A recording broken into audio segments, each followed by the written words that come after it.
Good morning. It is April 16th, and I am April, and I'm an alcoholic. I'm going to read today. I already know what direction I'm going with this, with the meditation, and I'm just going to say, I'm not going to say anything actually. I'm just going to talk. Love. Excuse the coffee drips all over, because I just kind of sip it from wherever, but love. Very big deal. Obviously,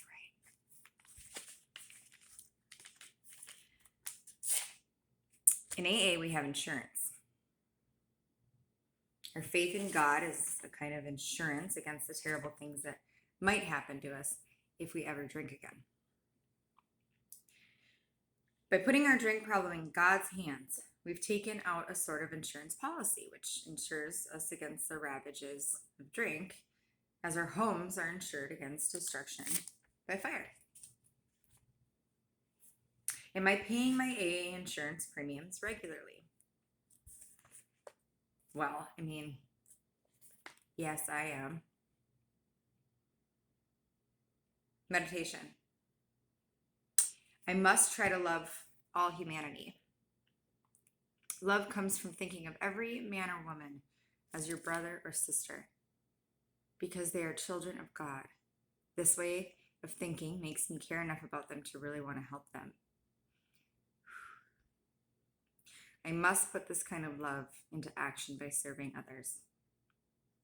Love means no severe judgment, no resentments, no malicious gossip, no destructive criticism. It means patience, understanding, compassion, and helpfulness. Prayer. I pray that I may not. I pray that I may realize that God loves me, since He is the Father of us all. I pray that I, in turn, may have love for all of His children.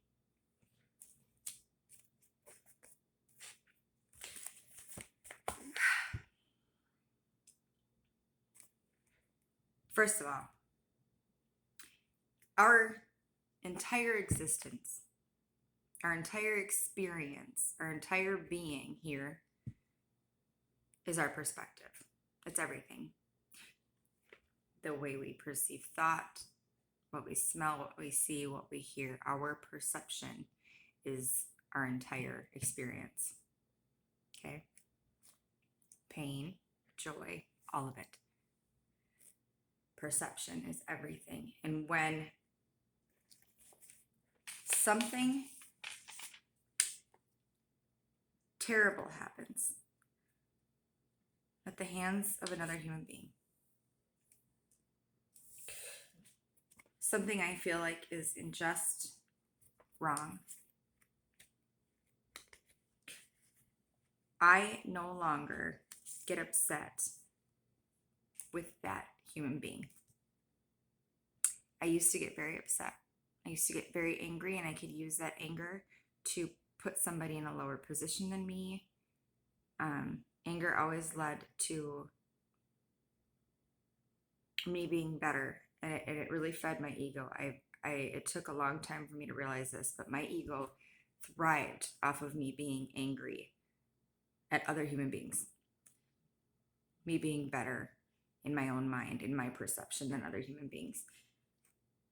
I do not believe, I'm going to say it. I don't believe that there can be any greater influence to our perception, specifically when it comes to other people, than the realization that we all come from the same place, and that place is love. We all come from a place of creation with love. And we are all equal. Not equal in the sense that we're all just as good, right? Because what determines whether you're good or bad? Your heart, your actions, your words. Those are what determine overall, whether or not you fall more on the high side of the spectrum and you're a good human being or you're a bad human being, right? That's what we judge by. Actions, thoughts, heart, or actions, words, heart. But everybody's equal in the sense that we're all created by love, we're all loved by our creator, and we all have the same opportunity to be good or bad. I had a conversation with my youngest brother, Timmy, who I need to reach out to. I just got a strong nudge.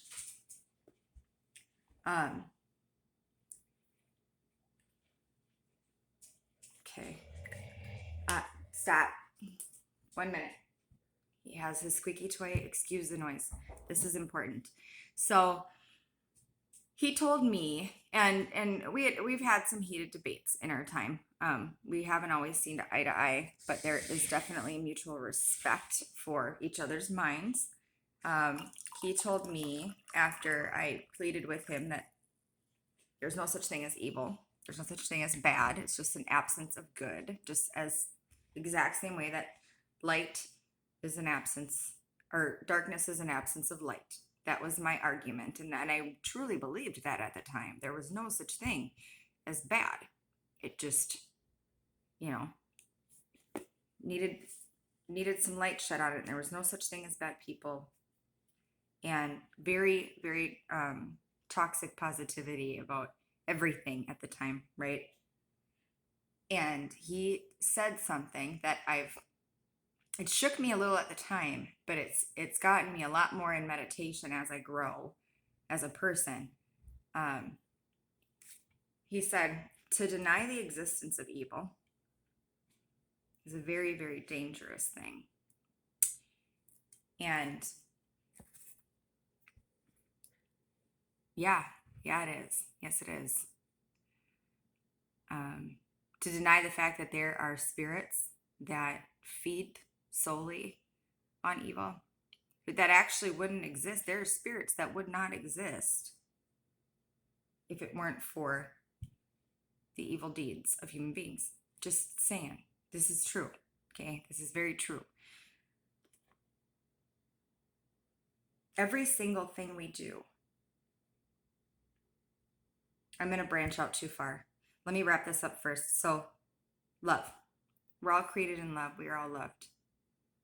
We're not equal on a scale if you're weighing out whether or not we're good or bad. We are not all equal in that way. We just aren't. But we are equal in the way that we have the same opportunity to be good or bad. And we can choose right now, today, which team we want to play for. And I'm talking every little thing matters. If I'm trying to get my key into the mailbox and I'm having a hard time and I'm feeling frustration with it because it's just not fitting in, and then I'm thinking, do I need to buy a new key? I really don't have an extra $45 right now. And then there's my neighbor comes in and, an F-bomb slips out. It's fucking, and instead of me stopping what I'm doing, stepping out of that frustration and looking at her and saying, hey, good morning. How's it going? Smiling. It does have a ripple effect. Even the smallest thing like that, me making a choice to ignore the human being that is in my field at this moment and focus on being frustrated and angry with the key not turning, or shaking it off, smiling, saying good morning, maybe having a short positive conversation. It spreads. It just does. Every little thing. Just like me saying fuck out of anger, that energy spreads, So, and we'll never know the true, our minds are not capable of truly realizing the impact of every little thing that we do. So, AA. Here's where AA comes in. We have this program where we look at ourselves. And when you do the fourth step, you're writing down your resentments towards other people. I didn't have any. I really didn't think that I had any. Okay. And I think I've heard that a lot in the rooms. I didn't have any resentments. I didn't even know what a resentment was. At a lot. And then you write down your role in each one of these resentments and which do you have control over. And you look at your role in everything, and it does change your perspective, which changes your experience. It changes your entire life for the better, because now you're not a victim. Other people do not have control, so much control of your feelings, right? There's always going to be an influence of other people's actions, but much less. And you want to make yourself better. You're working these steps. We have this program where we look inward at ourselves, at what we can change, what we do have control over. We worry a lot less about other people. We're not a victim anymore, which is the freedom in all of it. We are not a victim anymore. We're not a victim of circumstance. We're not a victim of other people's actions. We're not a victim of anything, because we accept what has happened, what is happening, what might happen. And that's the freedom. That's the absolute freedom in it. And then you connect with this higher power that is love. And there's nothing better than that. So how do I end this? Patience, understanding, compassion, and helpfulness. When I do the inner work and I fix myself little by little, it automatically changes the energy of the entire collective. It raises the vibration of the entire planet every time I do something that is changing me for the better. And how do we weigh what is good and what is bad? Somebody's actions, their words, and their heart. When I'm changing my heart, my actions and words automatically change. And that is going to influence other people's. And then when I get to a certain point, I get to share who I am and what I've learned and the good in me. I get to share that and help and teach. And I want to do that. I don't want to look at somebody as, nope, that person's bad. You know what? I've been there. I know that I'm capable there. And there's something about working the steps too. You all of a sudden realize, don't you bite my plant. He needs to play right now. You realize that you're capable of some pretty gnarly things. When you look at your role, like you're all of a sudden like, I'm not as great as I thought. I'm not a victim, you know? Anyway, so patience, understanding, compassion, helpfulness. And it all starts with, I pray that I may realize that God loves me. I had a really hard time loving myself. I think a lot of us do. A lot of us alcoholics and addicts don't know how to love ourselves. And so step 3, we end up connecting with this higher power that must love us when we really look at all of the miracles in our life. And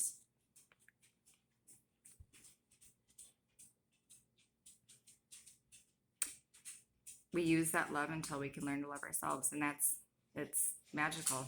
And then we realize the higher power loves everybody equally, and we all have choices, and we all come from the same place. We do. Our circumstances may not be the same. Our experience may not be equal, but we have a lot more control.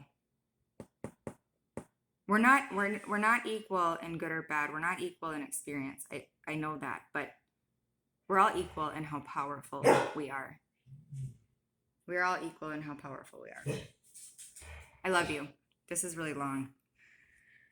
I truly love you. Have a good day.